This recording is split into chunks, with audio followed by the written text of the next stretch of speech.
สบายดีสบายดีเนาะมื้อนี้เราก็กำลังจะเดินทางเนาะเดินทางไปเที่ยวต่างประเทศเนาะวันนี้ก็มาฮอดด่านเลยเนาะเดี๋ยวจะข้ามไปเนาะที่ตามต่อไปเนาะจะไปประเทศใดเนาะ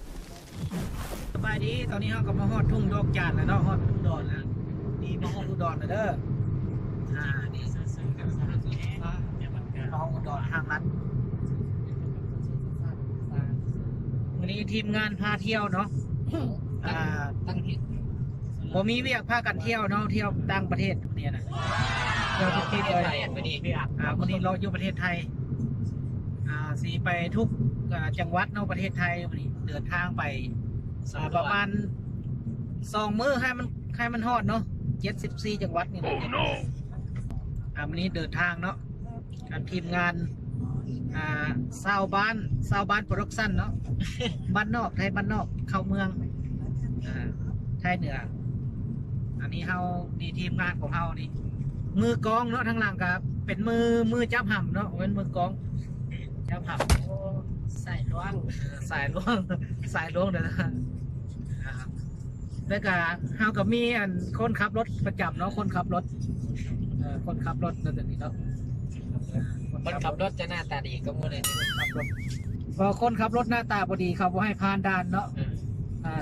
ถ้าหน้าตาพอดีเขาไว้ผ่านด่านตำรวจท่านเป็นผู้หญิงเลยยิ้มใช่ตอนไปจ่ายเงิน200วันอยู่ขนาดด่านข้ามด่านมาเนาะเขายังเบาเงินเลยนะผ่านเลยยกบัตรยกยังให้เขาเบาเลยเนาะเพราะหน้าตาดีเกินขนาดกับตำรวจเนาะด่านฮอดด่านกักแล้วก็แบบตำรวจรัดขั้นหน้าเนาะขั้นหลังบรัดเลยโอ้เป็นแปลกว่ะเขาเห็นป้ายทะเบียนเห็นหน้าตาแล้วเขาคิดว่าดารามาไซส์ว่าดาราขับรถเองดาราขับรถสบายดีทักทายสบายดีได้เนาะเดี๋ยวติดตามตอนต่อไปเนาะว่าฮอดสายเดี๋ยวสิรายงานอีกครั้งหนึ่งเจ้าสบายดีตอนนี้เราก็มาฮอดวัดดอกบัวใหญ่เนาะอยู่จังหวัดอุดรเนาะตัวนี้ก็มาฮอดแล้วนี่เดี๋ยวเราไปเบิ่งสถานที่กันเนาะว่าเป็นสถานที่เป็นไงเนาะเดี๋ยวติดตามโอ้โห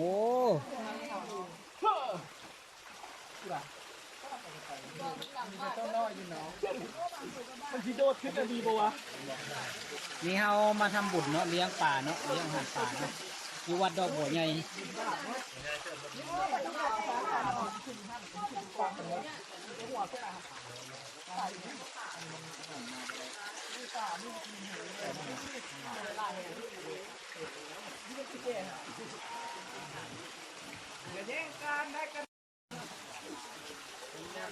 ตอนนี้เฮาก็อยู่หนองสะดอกบัวใหญ่เนาะดอกบัวใหญ่จังหวัดอุดรธานีปะมา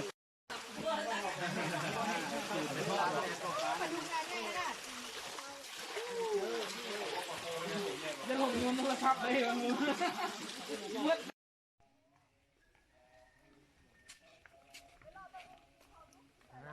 กินใช่ไหมกินถึงไม่ได้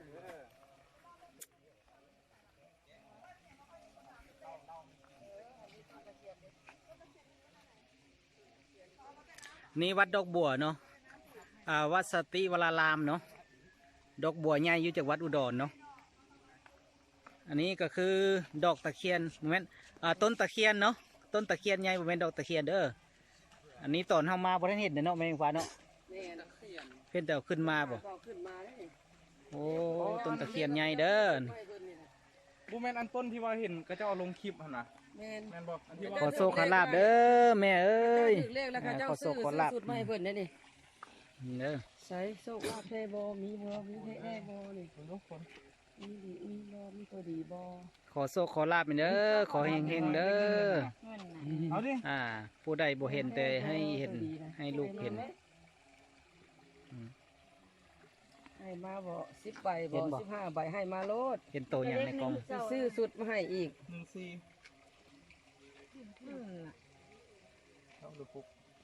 อันนี้เลข2เลข0เลข1ถ้าทุกรวมเข้าไปในดอกบัวใหญ่เนาะคือเมื่อก่อนเคยมาทำบุญอยู่นี้เนาะตาลูกนิมิตนี่ อ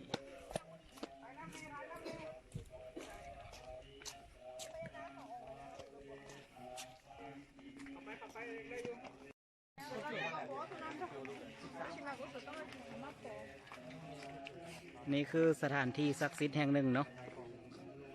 คือมีตำนานเจ้าตัวนี้เนาะก็คือมื้อนี้เฮาก็ได้มาวัดดอกบัวใหญ่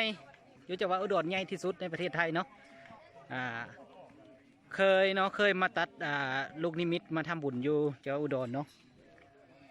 เข้าไปเบิ่งบรรยากาศข้างในเนาะว่าเป็นบรรยากาศยังไงบรรยากาศหอมๆเนาะหอมสถานที่กว้างขวางเนาะเป็นวัดป่าแห่งหนึ่งที่สงบในเมืองอุดร มีข้างเก้าอยู่ข้างหลังไปอยู่ใกล้ โอ้เกือบ 1 2 3 นี่ลำพูนสุขเจริญ จะสบายดีเนาะมื้อนี้เฮาจะเข้าไปเบิ่งดอกบัวใหญ่เนาะดอกบัวใหญ่ใหญ่สำใดเพราะว่าเคยมาทำบุญอยู่นี่ตัดลูกนิมิตอยู่นี่เนาะเดี๋ยวไปเบิ่งข้างในว่ามีอย่างแน่เพราะว่าน้ำรอบเนาะวัดดอกบัวใหญ่เนาะอยู่จังหวัดอุดรใหญ่ที่สุดในประเทศไทยเนาะวัดป่าที่เงียบสงบนี่เขาเป็นหนองที่ใหญ่ๆเนาะมื้อนี้เรามาพร้อมทีมงานเนาะประมาณ 200-300 คนมาเที่ยวเนาะปกติก็เขาจะมาเที่ยววันเสาร์อาทิตย์แต่ว่าเขามาเที่ยวเนาะนี่เป็นหนองใหญ่เนาะมันคือห้องข้ามยาวไหม1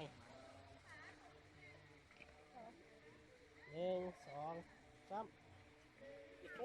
อันนี้จะเกลือป่าเนาะอันนี้ก็มีป่าเนาะป่าตัวใหญ่ใหญ่เป็นเกลือป่าอยู่เนาะนี่เดี๋ยวเขาจะเข้าไปเบิ้งทางในนะว่ามีอะไรเนาะเซิร์ชเข้ามาเบิ้งเจ้าเข้ามาเบิ้งน้ำกันเด้อเนี่ยเข้ามาเบิ้งข้างในเนาะสถานที่ดอกบัวใหญ่มีประวัติอะไรอันนี้คือลูกนิมิตเนาะเมื่อก่อนเคยมาตัดลูกนิมิตเนาะนี่จะเป็นลูกนิมิตน้อยๆเนาะลูกนิมิตใหญ่กลางจะเรียบอยู่เป็นบริวารเนาะเป็นบริวารอ้อมอยู่องค์พระธาตุดอกบัวเนาะที่ศักดิ์สิทธิ์เนาะคือประวัติข้าวเป็นมาเมื่อก่อนเป็นเล่าข้าวเนาะจะมีแค่หลายๆเนาะอยู่ในโอ้เป็นขึ้นมาเห็นเนาะนี่เป็นขึ้นมาเห็นเลย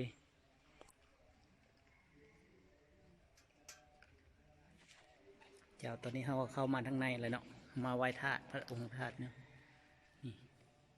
งามเนาะที่รอบๆ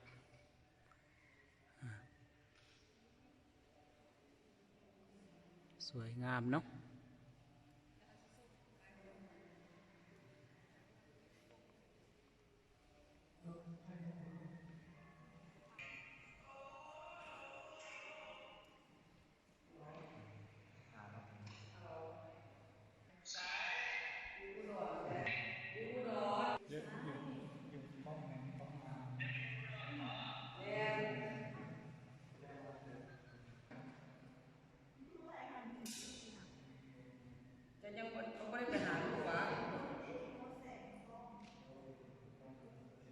องค์ลูกนิมิตเนาะองค์ลูกนิมิตใหญ่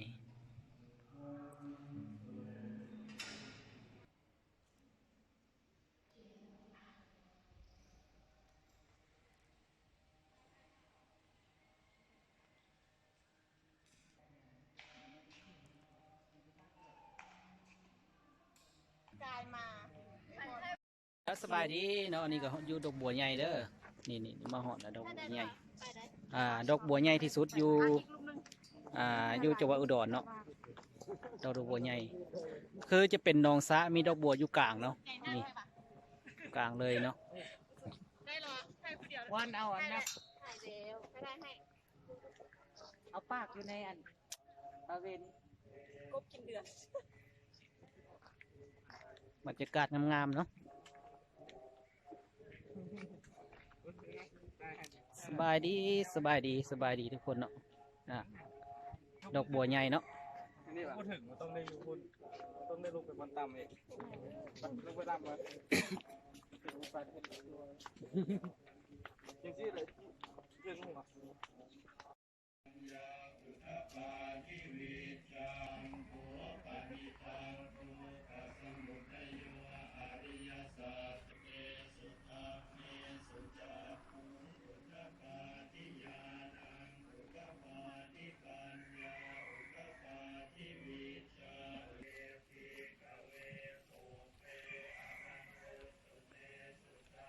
ตัวนี้เขาจะมาเบิ่งต้นตะเคียนเนาะต้นตะเคียนใหญ่เนาะ นี่ต้นตะเคียนใหญ่ต้นตะเคียนใหญ่เนาะผู้ใดอยากมาขอพรเนาะอยู่วัดดอกบัวใหญ่เจ้าดอกบัวใหญ่จังหวัดอุดรเด้อดอกบัวใหญ่ที่ใหญ่ที่สุดเนาะต้นตะเคียนเป็นเอาขึ้นมาเนาะก็จะสถิตอยู่ในนี่เนาะขอโศกขอลาบได้เนาะผู้ใดต้นตะเคียนใหญ่เนาะขอทายหุบเด้อต้นตะเคียนใหญ่ผู้ใดอยากโศกจะลาบขอพรน้ำซิดเป็นได้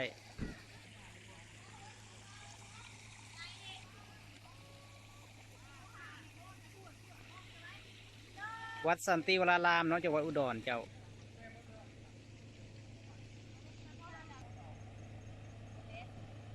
บรรยากาศเนาะอันนี้คนลาวมา สวัสดี สบายดี สวัสดีเดี๋ยวได้ มาใส่บุนี่ วันมาเห็ด บ่ค่ บุ อย ญ เด้ เนาะอยู่วัดเนาะจะรู้สึกดีใจหลายเนาะ วัดหยัง วัดอีหยังไอ้บ้านสัน ดอก ติ บัว วิละ สันติวรารามดอกบัวใหญ่ โอ้หรือว่าดอกบัว ตาม ใหญ่ ที่ ก็ได้ บ้านเพิ่นว่าไงเนาะ นี่มันดีๆไม่เลย เอาเงินนี่ดีแล้ว